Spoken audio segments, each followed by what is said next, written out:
Selamat datang di film CS.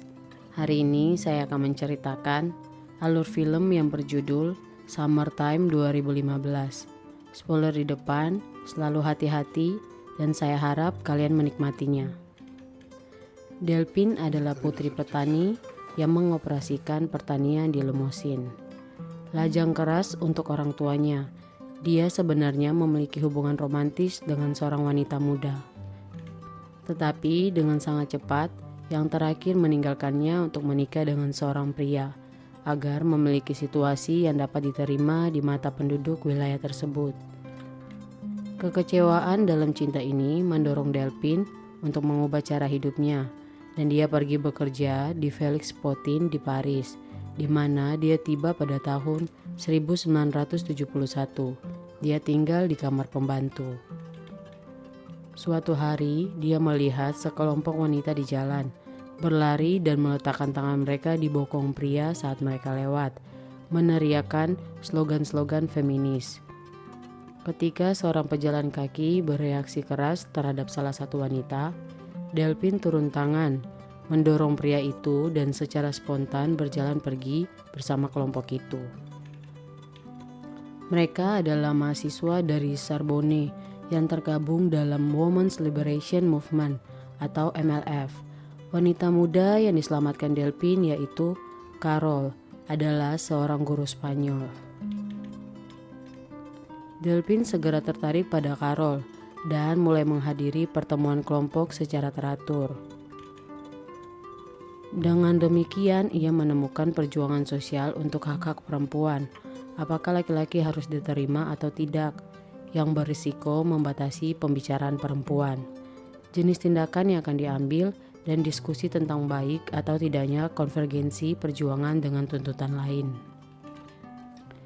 Delpin kecewa mengetahui bahwa Carol hidup dalam hubungan dengan seorang pria, yaitu Manuel, seorang aktivis politik sayap kiri yang bagaimanapun kadang-kadang berjuang untuk menerima aktivitas feminis militan pasangannya. Selama pertemuan, Delpin mendukung seorang aktivis yang mengkhawatirkan salah satu temannya, seseorang yang telah diinternir di rumah sakit jiwa, di mana dia diperlakukan dengan sengatan listrik. Dia berhasil meyakinkan Carol dan beberapa aktivis pergi dengan van untuk menyusup ke rumah sakit jiwa, di mana mereka membebaskan pria yang pingsan itu dari pengobatan setelah konfrontasi sengit dengan tim medis. Malam berikutnya, para wanita dari kelompok itu tidur di tempat tidur darurat dalam perjalanan pulang. Terganggu oleh dengkuran tetangga, Carol tidur di dekat Delpin. Delpin memeluknya dan terkejut Carol menarik diri. Delpin malu memintanya untuk tidur di tempat lain. Keesokan harinya, Carol datang untuk menemukan Delpin dan menjelaskan kepadanya bahwa gerakan ini tidak mengejutkannya, tetapi dia bukan seorang wanita aneh. Ketertarikan dan gairah yang kuat berkembang di antara mereka.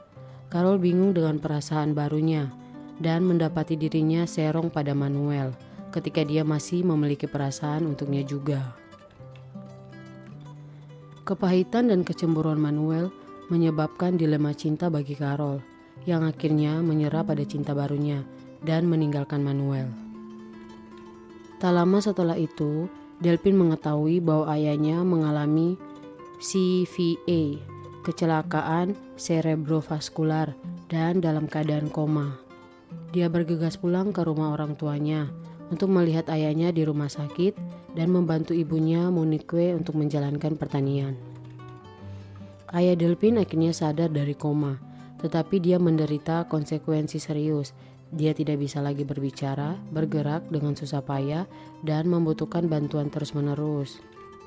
Delpin memutuskan untuk tinggal bersama orang tuanya dan mengambil alih dari ayahnya di pertanian. Carol sedih dengan keputusan ini. Dia akhirnya memutuskan untuk datang dan melihat Delpin, yang memperkenalkan dia kepada ibunya sebagai teman. Giliran Carol untuk menemukan daerah asal Delpin dan kehidupan sehari-hari di pertanian, diselingi oleh tugas-tugas fisik yang melelahkan. Carol kagum dengan pekerjaan luar biasa yang dilakukan Delpin dan ibunya. Pekerjaan yang tidak dibayar atau tidak diakui karena kedua wanita itu tidak memiliki status atau gaji profesional dan keputusan dibuat oleh pria. Carol berbicara kepada Monique tentang hal itu, tetapi yang terakhir tidak membayangkan melakukan sesuatu secara berbeda. Namun, persahabatan berkembang di antara kedua wanita itu. Untuk sementara, Delphine dan Carol berhasil bertemu satu sama lain di malam hari dan memiliki cinta yang tersembunyi. Namun rahasia mereka dikejutkan pertama oleh Anthony, seorang petani yang telah lama mencintai Delphine tanpa mengakuinya secara eksplisit, kemudian oleh seorang tetangga. Ketika Delphine menyadari bahwa tetangga ini mulai menyebarkan desus-desus tentang dia meminta Anthony untuk memeluknya di depan umum untuk memotong desas-desus, tetapi Anthony menolak. Cemburu pada Carol, namun dia berjanji untuk tidak mengatakan apa-apa. Hal-hal menjadi lebih buruk ketika suatu pagi Delphine dan Carol memiliki jam alarm dan Monique menemukan mereka di tempat tidur berpelukan. Monique tidak mengatakan apa-apa pada awalnya, tetapi begitu Delphine pergi ke ladang, dia menuduh Carol telah mengganggu putrinya dan mengusirnya dengan kasar meskipun dia berusaha untuk berunding dengannya. Carol berlari mencari Delphine untuk mengumumkan kepergiannya. Delphine ingin mengikutinya dan kembali tinggal di Paris. Tapi begitu kedua wanita itu tiba di stasiun, Delphine berubah pikiran. Terlepas dari permohonan Carol, dia tidak memiliki kekuatan untuk meninggalkan rumah orang tuanya dan akhirnya tinggal di pedesaan. Adegan terakhir dari film tersebut terjadi 5 tahun kemudian, pada tahun 1976. Carol adalah seorang aktivis keluarga berencana. Dia menerima dan mengarahkan seorang wanita hamil muda. Dia tinggal bersama wanita lain. Suatu hari dia menerima surat dari Delphine. Dia mengatakan kepadanya bahwa dia akhirnya menemukan kekuatan untuk meninggalkan daerah asalnya. Dia menyesal tidak tahu bagaimana melakukannya lebih cepat dan menyadari bahwa sekarang sudah terlambat. Dia tetap menyimpulkan suratnya pada keinginannya untuk bergerak maju. Dan film pun selesai. Jangan lupa berikan dukungan subscribe. Terima kasih telah menonton dan sampai jumpa.